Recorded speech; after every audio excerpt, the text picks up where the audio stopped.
Welcome everyone. तो आज हम लोग स्टार्ट करेंगे आपके यूनिट 3 कॉम्प्रिहेंशन को। तो इसके बारे में अगर बताया जाए तो केवीएस मदन सर का जो किताब है यूजीसी पेपर 1 के लिए, उसमें से हम लोग करेंगे यूनिट 3 जो कि आपका कॉम्प्रिहेंशन। तो इस लेक्चर का अगर आपको लोगों को पीडीएफ चाहिए तो आप हमारे टेलीग्राम ग्रुप इम्पैक्टिका क्लास में ज्वाइन कर सकते हैं। वहाँ पर मैं पीडीएफ अपलोड कर दूंगा, आप वहाँ से डाउनलोड कर सकते हैं। तो पहले कॉम्प्रिहेंशन के बारे में हम लोग समझेंगे। कॉम्प्रिहेंशन अगर देखा जाए तो कोई भी स्टोरी या फिर कोई भी पैराग्राफ आर्टिकल का पैसेज उठा दिया जाता है, तो उसी पैसेज को आपको पढ़ना पड़ता है, उसको समझना पड़ता है और उसके अकॉर्डिंग आपको आंसर देने पड़ते हैं। तो कॉम्प्रिहेंशन में अगर देखा जाए तो टोटल आपके 5 क्वेश्चन होते हैं। हर एक क्वेश्चन के आपको 2 मार्क्स दिए जाते हैं, तो टोटल कॉम्प्रिहेंशन का जो मार्क्स होता है वो आपका 10 मार्क्स के होते हैं। कॉम्प्रिहेंशन देखा जाएगा अगर तो ज़्यादातर टाइम पे क्या किया जाता है, कॉम्प्रिहेंशन को स्टार्टिंग में दे दिया जाता है। लेकिन आप लोग कभी भी कॉम्प्रिहेंशन को स्टार्टिंग में मत कीजिएगा, पर इसे एकदम आखिरी में कीजिएगा। देखिए, आपको पेपर 1 सॉल्व करने के लिए 60 मिनट रखना है। पेपर 1 सॉल्व करने के लिए 60 मिनट रखना है।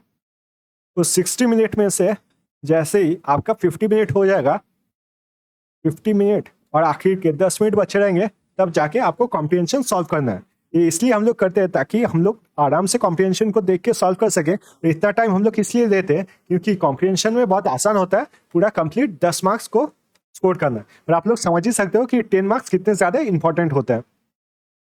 वही मैक्सिमम आपको 10 मिनट देना है, इससे ज़्यादा आपको टाइम नहीं देना चाहिए, क्योंकि अगर आप टाइम लिमिट पहले से सेट करके नहीं रखोगे तो कॉम्प्रिहेंशन में आपका टाइम पता नहीं चलता है और आप बहुत सारा टाइम वेस्ट कर सकते हो उसके ऊपर। तो देखेंगे इसे कैसे अटेम्प्ट करते हैं। तो कॉम्प्रिहेंशन में पैसेज दिया जाएगा, जो भी आपको पैसेज दिया जाएगा उसको आप जल्दी से एक बार पढ़ लीजिएगा, ताकि आपको पता चल जाएगा कि पैसेज मुझे किस बारे में बताता है। ओवरऑल आपको जब पैसेज के बारे में आइडिया पड़ जाएगा, उसके बाद आप क्वेश्चंस देखेंगे 1, 2, 3, 4 और 5।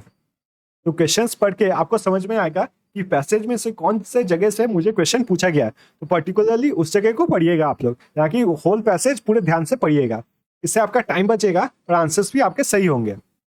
तो चलिए इसको एक बार प्रैक्टिस करते हैं। तो पहला जो कॉम्प्रिहेंशन है वो आपके 2019 एनटीए यूजीसी 2019 के क्वेश्चन पेपर से मैंने कॉपी पेस्ट किया है। तो चलिए उसको सॉल्व करते हैं। उससे पहले मैं एक बार देख लेता हूँ कि मेरा माइक का जो ऑडियो है वो सही है कि नहीं।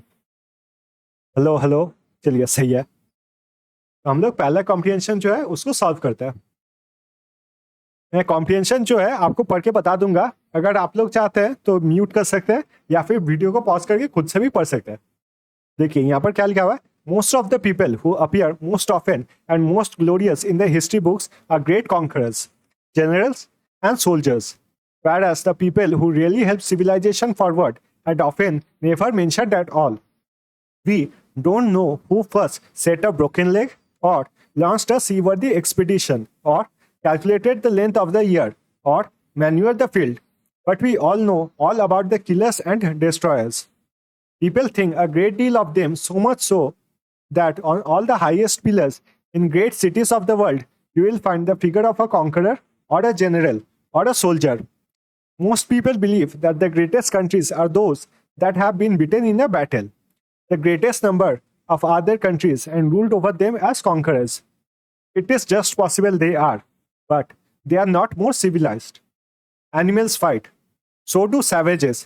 Hence, to be good at fighting is to be good in a way in which animal or savage is good, but it is not civilized.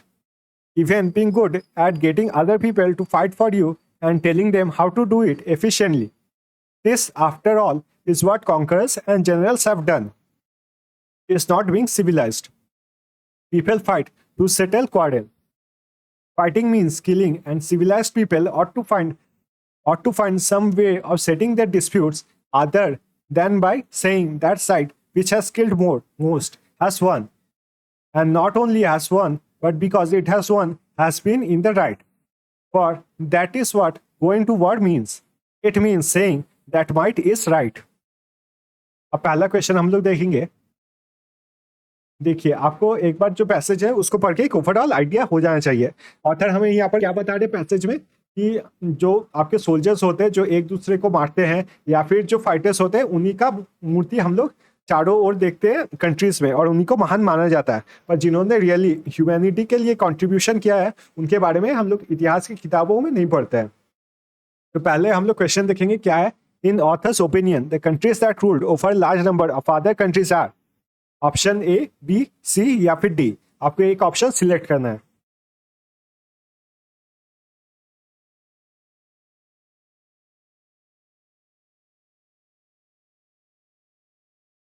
चलिए हम लोग आंसर देखते हैं। तो देखिए ये लाइन कहां पर है। The countries that ruled over large number of countries are, most people believe that the greatest countries are those that have been beaten in a battle the greatest number of other countries and ruled over them as conquerors. It is just possible they are, but they are not most civilized.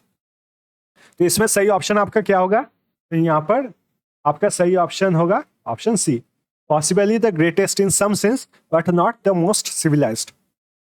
दूसरे question को देखेंगे क्या दिया हुआ है। In the first sentence the author says, देखिए यहाँ पर पहला सेंटेंस क्या है, most of the people who appear most often and most glorious in history books are great conquerors, generals and soldiers, whereas the people who really helped civilization forward had often been never mentioned at all. तो question में पूछा गया है कि पहले sentence में author क्या बताना चाहते हैं।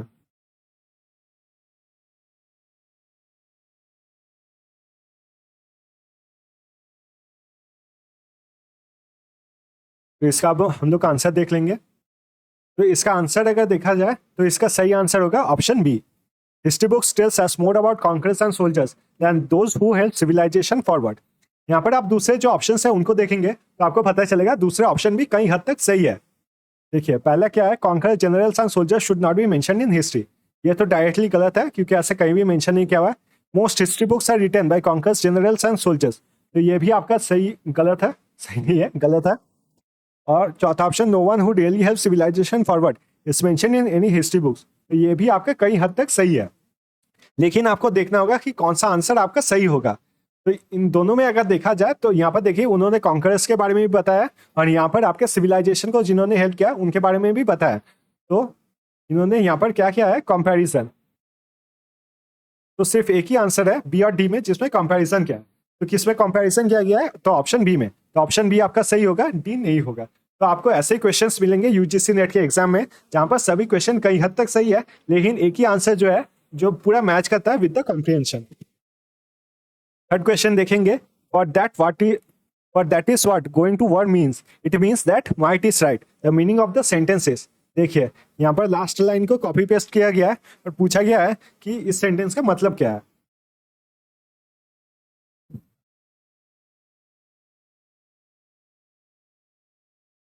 इस सेंटेंस का मतलब समझने के लिए हम लोग को थोड़ी पहले से पढ़ना होगा। देखिए यहाँ पर क्या दिया गया है, fighting means killing and civilized people ought to be able to find some way of settling the disputes other than by saying that side which has killed more has won, and not only has won because it has won has been in the right, but that is what going to war means, it means that saying that might is right। तो यहाँ पर बताया गया है कि civilised जो लोग होते हैं उनको लड़ाई करना नहीं चाहिए और लड़ाई से अलग बातचीत करके उन्हें अपने प्रॉब्लम्स को सॉल्व करना चाहिए। पर इतिहास की किताब ऐसे ही लोग लिखते हैं जो लड़ाई करते हैं और लड़ाई को जीतते हैं और जीतने के बाद वो ऑब्वियसली अपने आप को सही बोलते हैं। तो इनमें सही आंसर कौन सा है, तो इनमें से सही आंसर क्या है, option C, the winner is right and the loser is wrong. देखिए यहाँ पर दिया हुआ है because it has one has been in the right और that is what going to war means, it means saying that might is right. मतलब जो ज्यादा पावरफुल है वो आपका सही है और जो पावरलेस है वो आपका गलत है।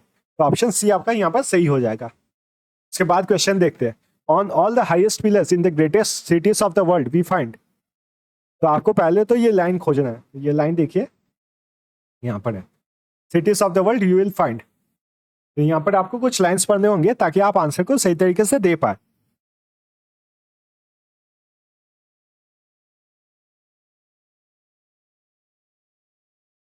तो यहाँ पर अगर देखा जाए क्या लिखा हुआ है, on all the highest pillars of the greatest cities you will find the figure of the conqueror और जनरल और अ सोल्जर। तो यहाँ पर मेरा सही आंसर क्या हो जाएगा, तो फिर मेरा सही आंसर हो जाएगा option A, a figure representing the number of conquerors, generals and soldiers in that country. देखिए यहाँ पर अगर आप देखें ऑप्शन सी और ऑप्शन डी भी कहीं हद तक सही है लेकिन आपका सही सबसे सही क्या हो जाएगा, ऑप्शन ए। क्यों, क्योंकि एक देश में वही मूर्ति लगा रहेगा जो उस देश के साथ एसोसिएट होगा, जो लीडर्स उस देश के लिए लड़ाई किया है। जैसे इंडिया में क्या होगा, नेताजी सुभाष चंद्र बोस, उसके बाद महाराणा प्रताप, छत्रपति महाराज शिवाजी, इनका ही स्टैचू बनेगा, ना कि नेपोलियन का या फिर दूसरे किसी लीडर का बनेगा। तो soldiers of that particular country, आपका सही ऑप्शन क्या हो जाएगा? ऑप्शन ए, ना कि सी और डी। नेक्स्ट क्वेश्चन पे चलेंगे हम लोग। Most people believe that the greatest countries are, तो ये लाइन भी आपको यहां पर मिल जाएगा।